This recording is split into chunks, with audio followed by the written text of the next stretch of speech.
Bonjour. Vous souhaitez procéder à la montée de version majeure de vos systèmes d'exploitation Linux, Red Hat et apparentés? Vous êtes au bon endroit. Je suis Laurent Gaillard, ingénieur en informatique depuis 20 ans et associé fondateur de la société LHQG. Nous allons faire ensemble la montée de version d'une machine Rocky Linux 8 en version 9 en utilisant LEAP LEAPP. Ce type de mise à jour est disponible sur les machines Linux, Red Hat et apparentés telles que Alma Linux, Rocky Linux et d'autres. Petit rappel, avant de procéder à la montée de version de votre système d'exploitation, il est impératif de le sauvegarder et de vous assurer que cette sauvegarde est fonctionnelle, c'est-à-dire que vous arrivez bien à la restaurer et que tout fonctionne comme avant. Nous ne verrons pas ici la sauvegarde étant donné toutes les possibilités qui s'offrent à vous pour la réaliser. Pour information, cette vidéo ne peut pas couvrir l'ensemble des cas et vous rencontrerez forcément des spécificités sur vos machines. De plus, certaines actions étant très longues, j'ai décidé volontairement de ne pas les montrer dans leur entièreté, afin de ne pas vous prendre trop de temps. Cependant, comptez quand même une petite demi-journée pour réaliser la montée de version de votre système si tout se passe bien. Vous pourrez retrouver l'ensemble des commandes utilisées dans cette vidéo dans l'article Montée de version majeure Linux publié dans les actualités du site lhqg.fr. Commençons par voir les grandes étapes de la mise à jour avec LEAP. La première phase consistera en une phase de préparation où nous installerons les paquets nécessaires pour la bonne exécution de LEAP. Ensuite, nous exécuterons une commande nommée LEAP Pre-Upgrade qui nous permettra de tester la compatibilité de notre machine et de voir les points de blocage que nous pourrions rencontrer. Cette étape sera à recommencer autant de fois qu'il y a d'erreurs et ce qu'on appelle des inhibiteurs qui empêchent totalement la mise à jour de votre système. Une fois le LEAP Pre-Upgrade terminé en succès, ou tout du moins avec des points remontés par le rapport que vous jugez non pertinents, nous pouvons passer au LEAP Upgrade. Celui-ci fait à peu près la même chose que le Pre-Upgrade, à ceci près qu'il va tester l'installation des paquets avant de pouvoir faire la mise à jour.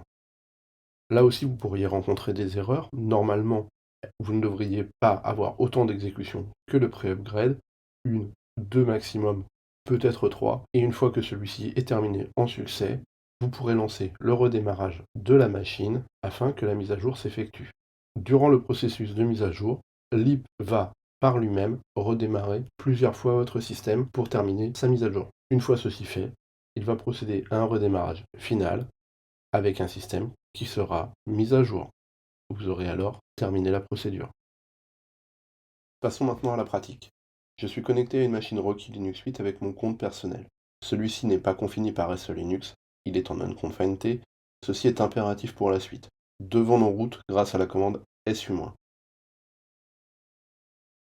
La première chose à faire avant de commencer est de vérifier que vous possédez bien la dernière version de votre système.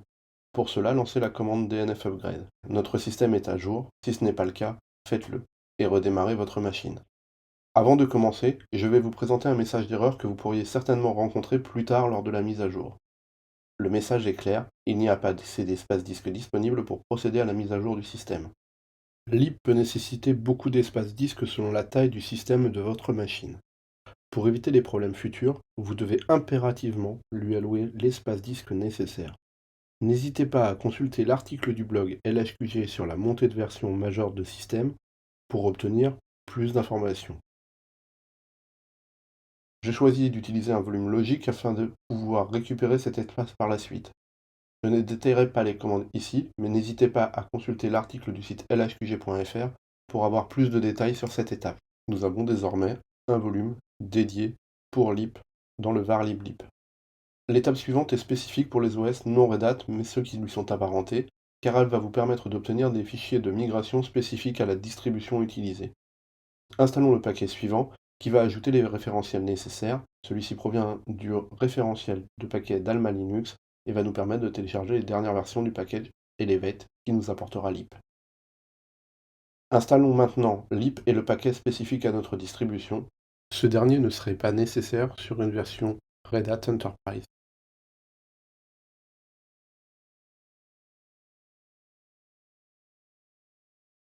Lançons maintenant une première vérification grâce à la commande LEAP Pre-Upgrade.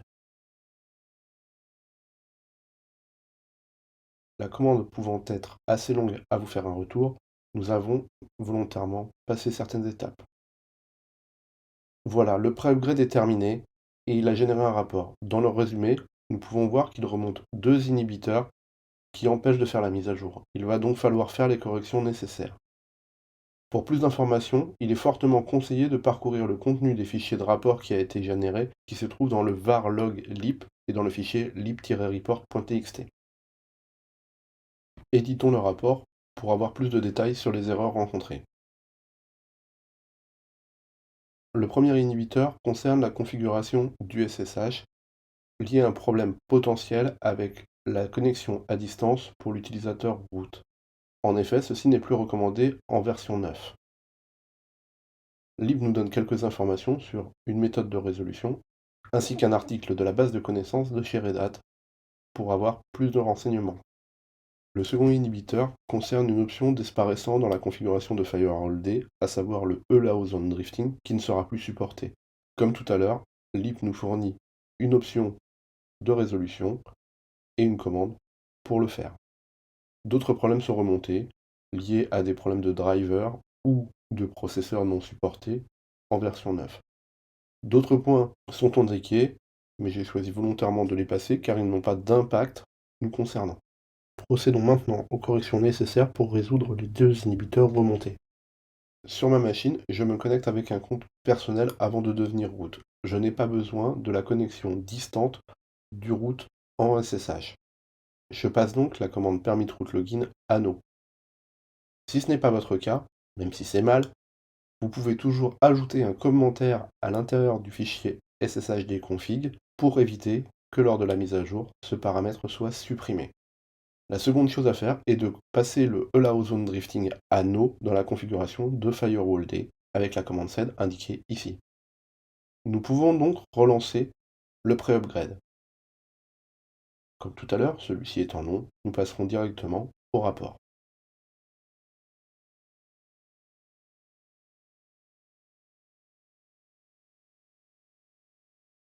Le pré-upgrade est terminé, il ne remonte plus ni d'erreur ni d'inhibiteur. Il laisse les points que nous avions laissés en suspens tout à l'heure, parce qu'ils n'étaient pas, à mon sens et dans mon cas, pertinents. À vous de vérifier si vous n'avez pas d'autres points remontés, et surtout si ces points ne sont pas à risque pour vous. Si vous rencontrez encore des inhibiteurs ou des erreurs, n'hésitez pas à réitérer le processus pour résoudre tous les problèmes remontés par le rapport de pré-upgrade. Maintenant que le pré-upgrade est terminé de manière correcte, nous allons lancer l'upgrade. Encore une fois, nous passerons directement au résultat du rapport. L'upgrade fait plus de choses que le pré-upgrade, comme le téléchargement et les tentatives d'installation des packages. C'est pour ça que nous détectons une nouvelle erreur liée à un problème de conflit entre les paquets Rocky Logo de la version EL8 et les paquets Rocky Logo de la version EL9. Vérifions tout d'abord si ce paquet a des dépendances qui risqueraient d'être supprimées en faisant un DNF remove. Nous voyons qu'il n'a pas de dépendance, nous pouvons le supprimer sereinement. Si nécessaire, vous pourrez le réinstaller après l'upgrade.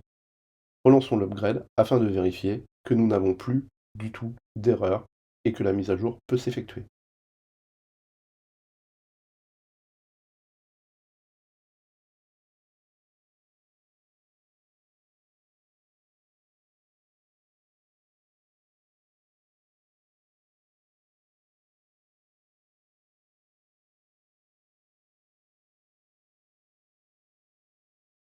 Voilà, Lip a terminé son travail préparatoire afin que l'upgrade puisse avoir lieu au prochain redémarrage.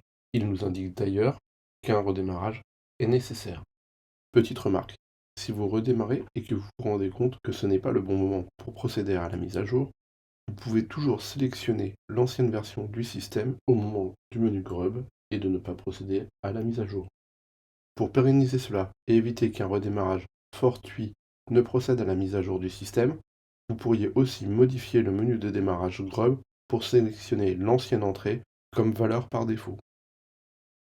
N'hésitez pas à reconsulter le rapport si besoin et si vous avez le moindre doute avant de redémarrer votre machine. Redémarrons donc la machine. Beaucoup de choses vont avoir lieu pendant le redémarrage.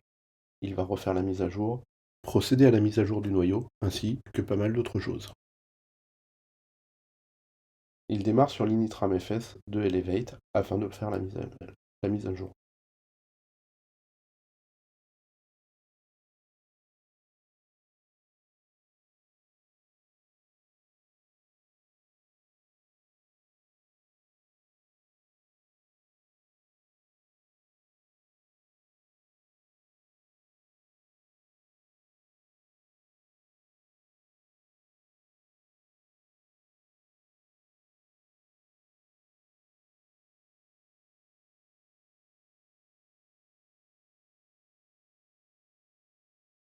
Nous pouvons voir qu'une première exécution de lib est terminée et qu'il n'a pas rencontré à nouveau d'erreur. Il continue en réappliquant la politique SE Linux, mais ne vous inquiétez pas, le système sera toujours en permissif pendant la mise à jour.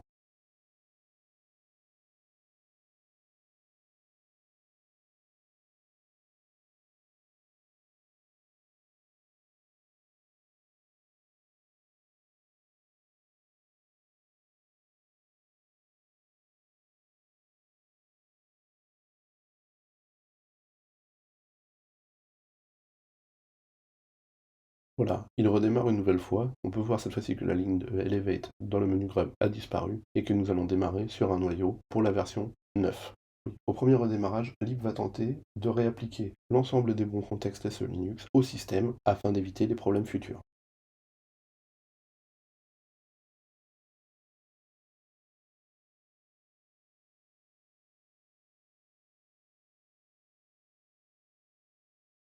Et encore un nouveau démarrage. Nous allons démarrer sur une version 9.4. Lib nous a rendu la main et le système est redémarré. Nous pouvons voir qu'il s'agit bien d'une Rocky Linux 9.4. Connectons-nous à nouveau à notre machine, avec mon compte personnel toujours. Je suis redevenu root pour la suite des commandes. Les commandes de vérification de la release, comme cat etc Red Hat release, peuvent être lancées avec un compte non privilégié. Nous voyons bien que nous avons une release 9.4 et un noyau en version 9.4. Notre machine a été mise à jour. Passons maintenant au nettoyage après l'upgrade. Lip met en place des exclusions dans la config de DNF pour ses propres paquets. Nous pouvons les vérifier en faisant un cat du fichier etc/dnf/dnf.conf, comme vous pouvez le voir. Il y a bien des exclusions sur la dernière ligne. Supprimons ces exclusions, vous pouvez le faire manuellement ou grâce à la commande dnf config manager qui est proposée ici. Nous allons maintenant retirer les paquets dont nous n'avons plus besoin et qui correspondent à une version majeure précédente. La commande rpm-qa proposée ici, ne vous inquiétez pas, vous pourrez la retrouver dans l'article du blog de LHQG, permet de lister ces paquets. Attention, cependant, elle ne fait aucune différence entre un paquet système et un paquet applicatif ou provenant d'un éditeur tiers. Il faut donc étudier le résultat de cette commande avec attention afin de ne pas supprimer des paquets dont vous auriez impérativement besoin. Dans mon cas, la liste retournée ne contient que des paquets système. Je procède donc à la suppression des paquets avec la commande dnf-remove de cette liste de paquets grâce à la commande suivante. Si vous avez des doutes sur la liste, ne supprimez que les paquets pour lesquels vous êtes sûr en le faisant manuellement, mais toujours avec la commande dnf-remove pour vérifier qu'il n'y aurait pas de dépendance qui serait aussi supprimée. Supprimons maintenant les paquets de lib restant encore installés sur notre système car nous n'en avons plus besoin grâce à la commande dnf-remove indiquée ici. Lib étant désinstallé, nous pouvons en profiter pour libérer l'espace que nous avions utilisé pour le var lib et supprimer les répertoires de travail de lib. Je passe rapidement sur les commandes liées à la suppression du volume, étant donné que vous aurez fait votre propre choix. Mettons désormais à jour les arguments de la ligne de commande du noyau utilisé. Nous passons la commande suivante afin de réaliser la mise à jour. Nous pouvons donc maintenant procéder à la suppression du noyau de secours de notre ancienne version et réinstaller le nouveau noyau de secours. Pour confirmer que ces deux étapes se sont bien terminées, vous pouvez faire un ls du /boot vm linux rescue et du /boot initram fs-étoile rescue étoile, ainsi que la commande ls-initRD afin de vérifier que l'image de secours existe bien. Nous allons utiliser la commande grub-info afin de vérifier que le noyau est bien disponible dans la ligne de menu de grub. Pendant la mise à jour, lip a configuré SE Linux en mode permissif. Une des dernières choses à faire est donc de remettre SE Linux en mode enforcing, car c'est un des éléments majeurs de la sécurité de votre système et de vos applications. Cependant, il est impératif de vérifier que la politique SE Linux livrée lors de la montée de version n'a pas d'effet de bord ni sur votre système ni sur vos applications. Pour cela, vous pouvez utiliser la commande ausearch-m avc-user_avc-ts boot, c'est-à-dire depuis le dernier démarrage, pour lister les opérations qui seront bloquées par SE Linux, car non autorisées dans la politique. Il faudra ensuite ajuster la politique avec les éléments pertinents. Dans mon cas, il n'y a pas d'autre point remonté que ce lié à lib, je n'aurai donc pas de blocage en repassant SE Linux en enforcing. Nous pouvons donc en profiter pour repasser SE Linux en mode enforcing en éditant le fichier etc SE Linux config et en passant la valeur de SE Linux à enforcing. redémarrer une dernière fois votre système afin de vérifier que tout se passe bien. J'ai été un peu vite, mais la machine a redémarré. Nous sommes reconnectés. Nous pouvons vérifier que nous sommes bien en mode unforcing au niveau de SE Linux et que notre système est bien à jour en vérifiant la release. Nous avons donc fait la mise à jour de Rocky Linux 8 vers une 9 et tout s'est très bien passé. N'hésitez pas à faire les mises à jour de votre système afin d'améliorer son cycle de vie et de ne pas avoir à réinstaller vos machines. Nous en avons terminé avec cet aperçu de la montée de version sur les systèmes Linux Red Hat et apparentés, mais il vous reste encore plein de choses à découvrir. N'hésitez pas à consulter la page de blog de cet article sur lhqg.fr afin d'obtenir la liste détaillée des commandes utilisées.